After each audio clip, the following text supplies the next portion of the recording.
Welcome to Midday News.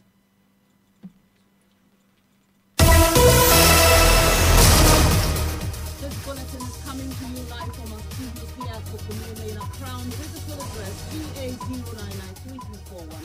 It's broadcasting live on Joy 99.7 FM, also live on Love 99.5 FM in Kumasi.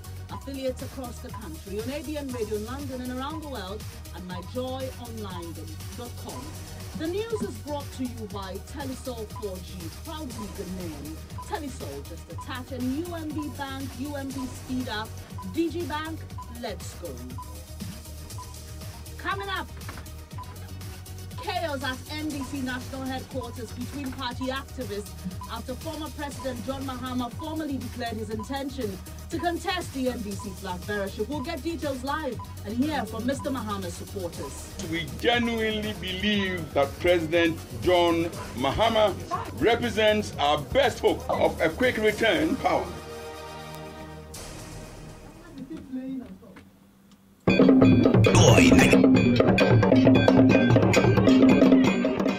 And dawn of new era as the Asante Hineni take a giant leap to reconcile their people.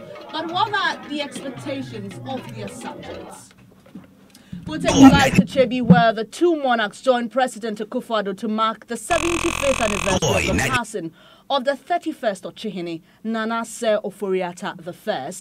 And later, do eggs by free-range birds contain more essential nutrients than those of exotic birds? The toxic elements are much concentrated in the poultry beds, and you find out that the concentration of the toxic elements was less in the local eggs. We have the answers on today's edition of Tech Thursday.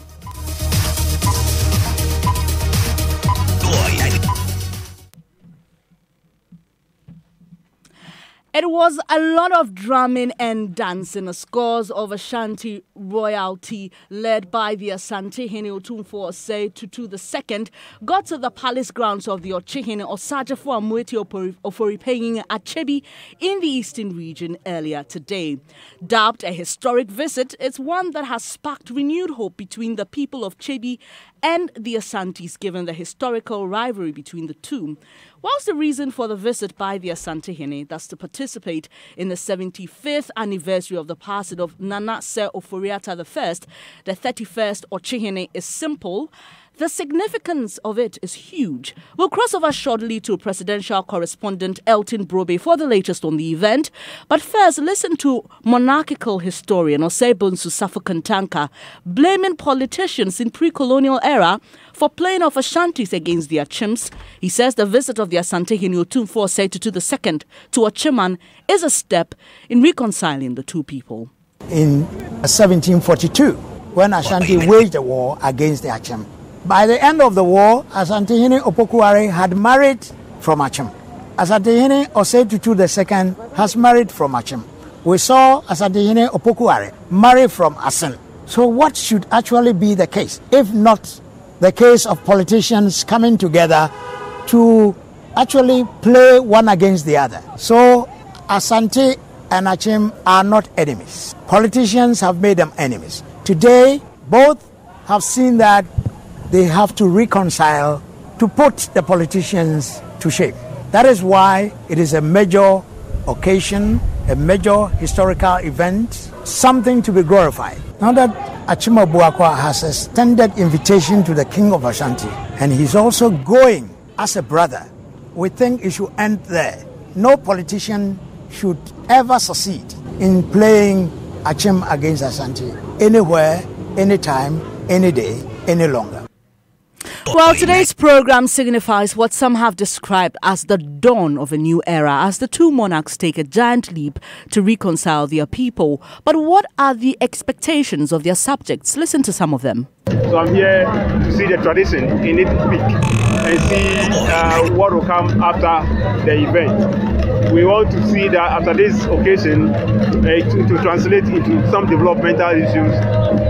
Those who are here will see the need to improve the town itself, and to see how people will also be happy to stay in Achim, Iboka State. That is why I'm here. If Achim and Asante don't meet eye to eye, I want to see whether it's true or not. In fact, they need to put this history to bear for people to understand that after all, there's nothing.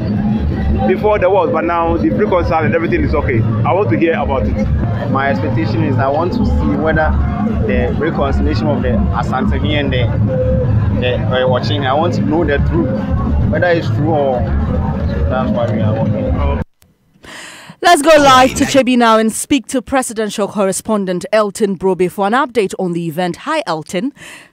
Now, we understand that scores of Ashanti royals as well as government appointees are attending this historic event. Tell us what the mood is there.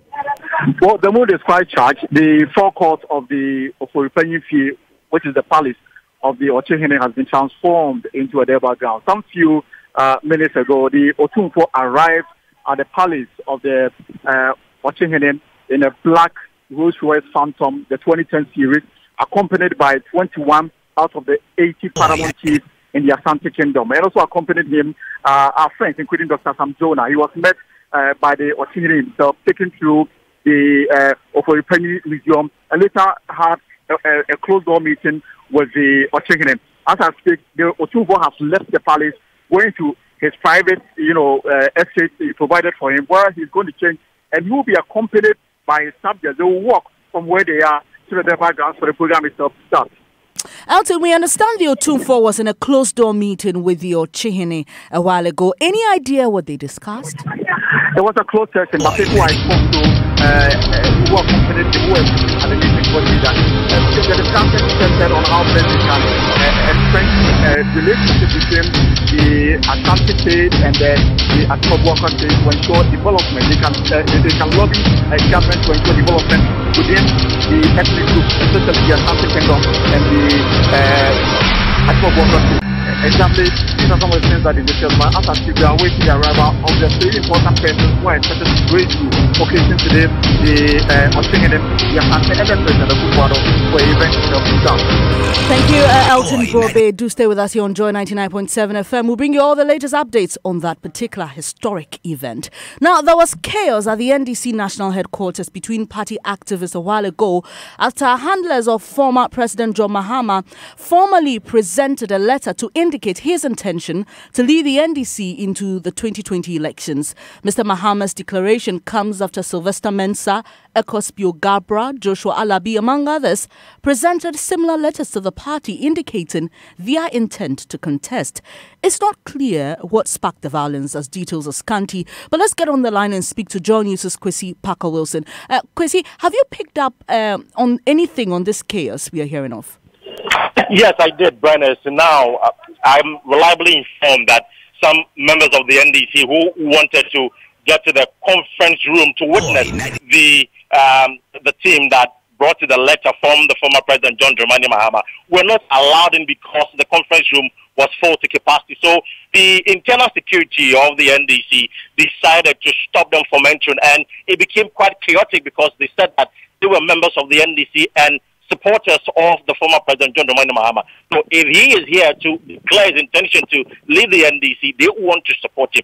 That is what happened. In fact, some of the party executives had to intervene before tensions could calm at the NDC headquarters. And Parker, Mr. Mahama himself was not there. So who or which team presented this letter on his behalf? Yes, the former president himself was not present at the NDC headquarters.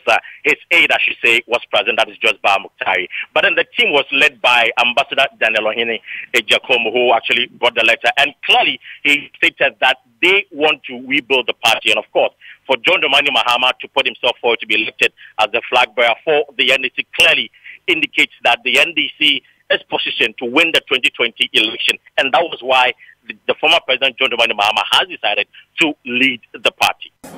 We presented a letter to the General Secretary of the National Democratic Congress on behalf of our former President, John Dramani Mahama.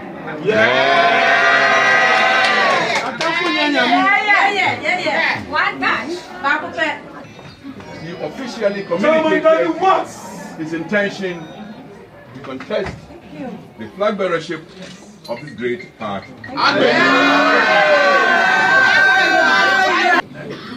Those of us who constitute this delegation today are highly honored indeed to be part of national historic event. We are only a small representative group of the widespread support behind John Mahama's comeback.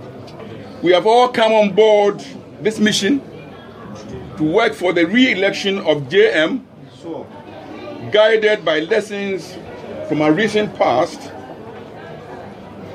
And going forward, we will constantly bear in mind those lessons not only during the campaign for flag bearer of our great NDC, but also in the 2020 election campaign, and very hopefully in the government we shall form in January 2021. You heard former ambassador to the U.S., Ambassador Daniel Ohene-Ejekum. He led the team that submitted the letter on behalf of former President Mahama. Away from that, Supreme Court Justice nominee Professor Nia Shikote is advocating for a law limiting the number of cases the highest court ought to hear. He believes not all cases emanating from lower courts must travel the entire legal distance, with decisions from the Court of Appeal, Supreme Court, and a review decision. He wants some form of mechanism that allows the Supreme Court to first decide whether a case merits its attention before hearing it. The former dean of the University of Ghana School of Law is being vetted together with 3 others by Parliament's Appointment Committee following their nomination by President Akufo-Addo. Professor Ashikote told the committee relieving the apex court is important. There must be an end to litigation. It is in the interest of the Republic that, and therefore, for instance, if a person goes to the High Court, loses, is aggrieved, appeals to the Court of Appeal, loses, I think unless there is a very huge principle of law which requires that the Supreme Court should look at it, or there is some public interest justification. And that's why including a leave requirement is there. You are not abolishing the right entirely, but the person's had 2 bites of the cherry, same result. Now, you should persuade the Court of Appeal or the Supreme Court why the matter should be appealed further.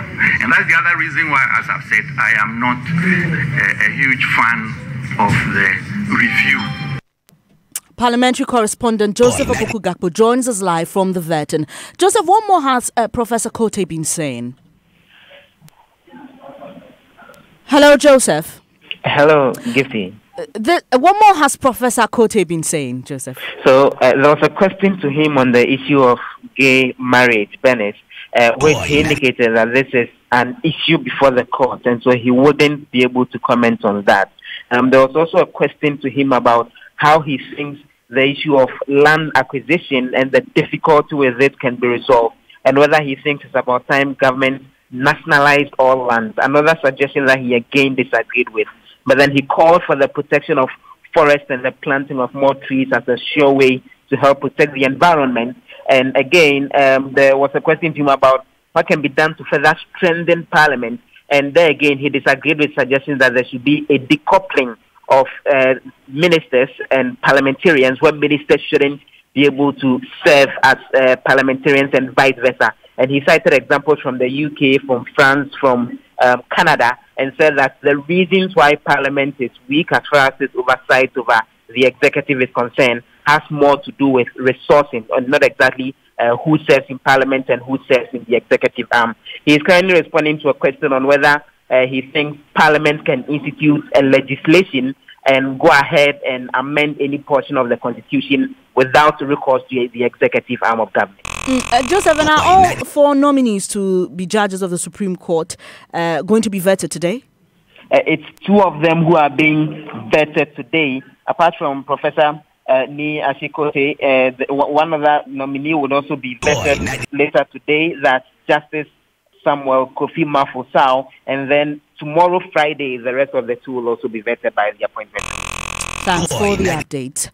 Now, government has accused the minority in parliament of deliberately courting disaffection from the International Monetary Fund, IMF, by demanding clarification on the $2 billion bauxite deal.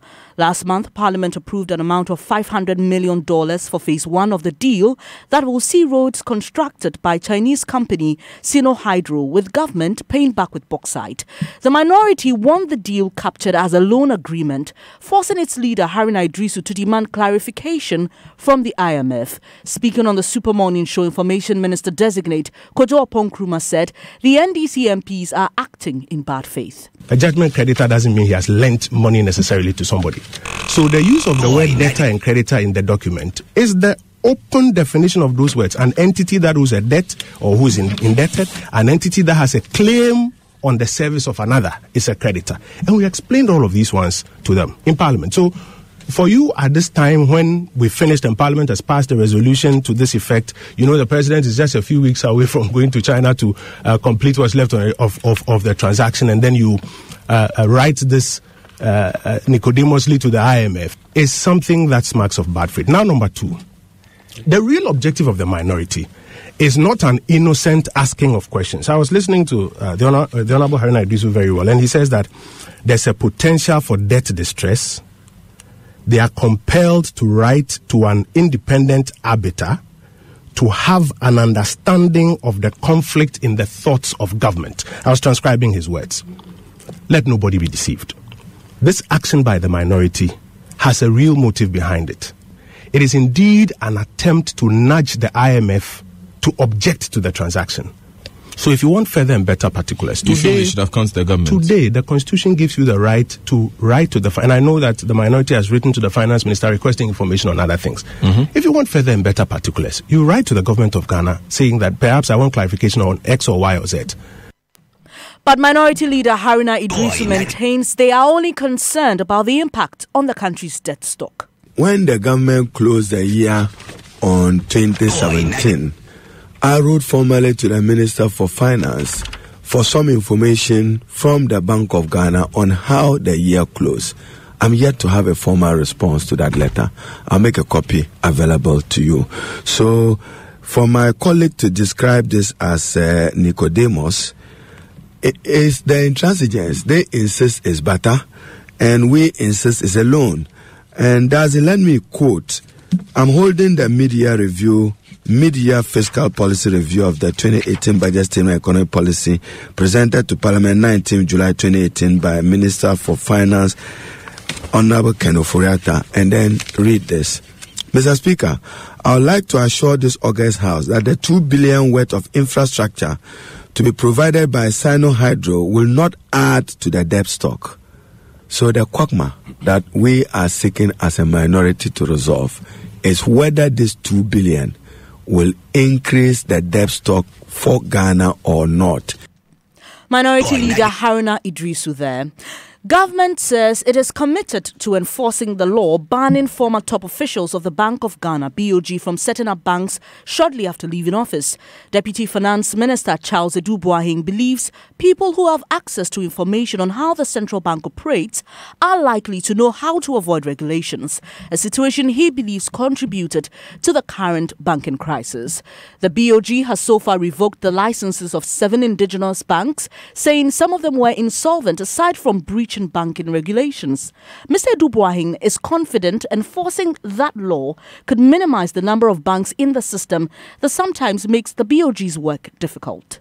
So it's good to have a fair number of both. The question is how many? I think with a minimum capital of like 400 million, that alone would help shake out the number and force some consolidations and mergers, and then we'll get to a number that we'll be fine. Because at that 400 million number, it's not everybody that can find that kind of number. So I expect us to see some consolidation. By the time we are done, we'll see a number that will be more acceptable. And this will be banks that have big balance sheets that can do some big transactions. One who asks that what exactly is wrong with someone who has formerly led a regulator like the Bank of Ghana wanting to own a bank, or shareholders who are on a bank owning other financial institutions? What exactly is wrong with that? There are conflicts. There are various issues of conflicts and moral hazards. I mean, if I was a regulator, you understand what I'm saying, I might decide to withhold somebody's license because he came and showed me his business plan and he was going to do the same type of banking that I would like to do when I leave. And so therefore I might impede his progress or refuse him a license, and then turn around and use his same business plan once I get out of the bank to set up my own bank. And it's happened before in the past. So how do you address it going forward? You put it in the law. I think right now it's there. I think, if you're a governor, you can't own a bank or be a shareholder in a bank for 5 years after you leave the governorship. You heard Deputy Finance Minister Charles Eduboahing still on banking. The owner of GN Bank and founder of the Progressive People's Party, Dr. Pakwesi Indum, says the Bank of Ghana has to be retooled to enable it carry out proper regulatory work. Speaking at the 5th annual lecture of the Today newspaper in Accra, Dr. Indum said strengthening the central bank will give it the capacity to provide the much-needed support for indigenous banks. His comments come on the back of the collapse of some 5 banks this year due to liquidity challenges. And my colleague Maxwell Agbagba is at that event. Hello, Maxwell. What more has Dr. Pakwesi Indum been saying? Hello, Maxwell. Hello, Maxwell. Well, apologies, we don't have him on the line, but we'll bring you more details on that in subsequent bulletins. You're listening to the Midday News on Joy 99.7 FM with me, Bernice Abubedu. Still to come, do eggs by free-range birds contain more essential nutrients than those of exotic birds? The toxic elements are much concentrated in the poultry beds, and you find out that the concentration of the toxic elements was less in the local eggs.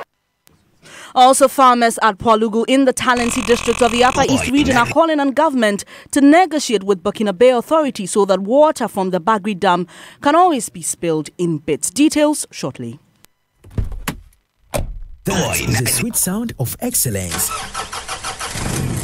That is the sound from Mack. Yes, Mack Ghana is the #1 distributor of the world's best quality Isuzu and Chevrolet vehicles in Ghana. Isuzu trucks from 1.5 tons to heavy-duty vehicles. Isuzu buses from 15 to 33 seaters, double and single cabin pickup, available in automatic and manual transmissions. We also stock a wide range of Chevy cars, from SUVs, sedans, and small cars, fully loaded with exquisite specifications. All our range of vehicles stand out due to its high fuel efficiency, safety, luxury, spacious interior, world-class delivery, and after-sales servicing. What's more, we offer flexible payment terms to meet your pockets. Mack Ghana is a sole distributor for Isuzu trucks and pickups, as well as all range of Chevrolet cars in Ghana. Call us on 0302-813-919 in Accra or 0242-039-550 in Kumasi. Visit our website mackghana.com. Mack Ghana, with you for the long run.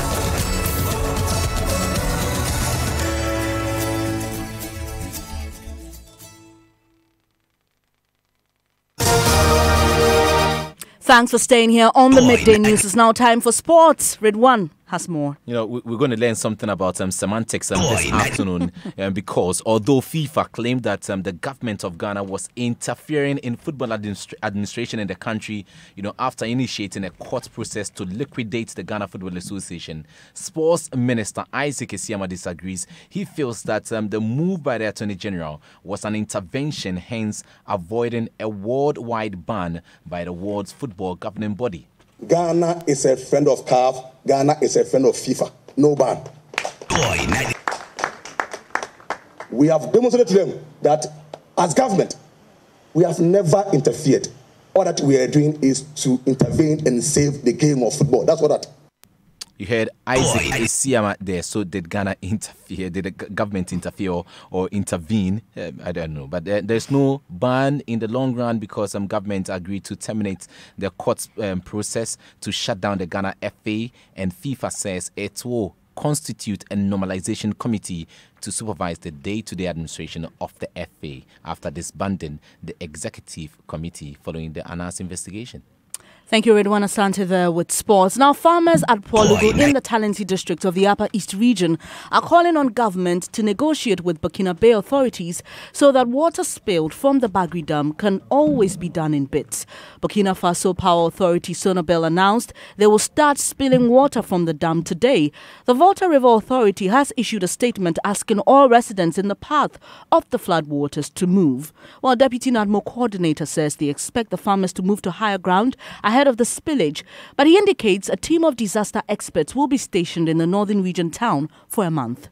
Walwale is more up in the center than any other place. So we'll pitch in camp in Walwale. As I talked to you, the team is already on the ground in Walwale, and they will be there for a period of about a month. And during this period, we're going around the communities, the first affected communities. That's where you have the direct impact when it comes. So when they spill, it will take about a day or two. So roughly by maybe Friday or Saturday, we'll start feeling the water levels going up. So we'll be visiting those communities and making sure people living close to the water line would move a little further up, so they are not heavily affected. Do we know the magnitude of this spillage? From the last update we got yesterday, actually the levels as at the same day last year was 52% last year, the same date yesterday, and now it is at 82%, the same date this year. So I'm sure it is risen beyond any form of prevention. That's why they are spilling.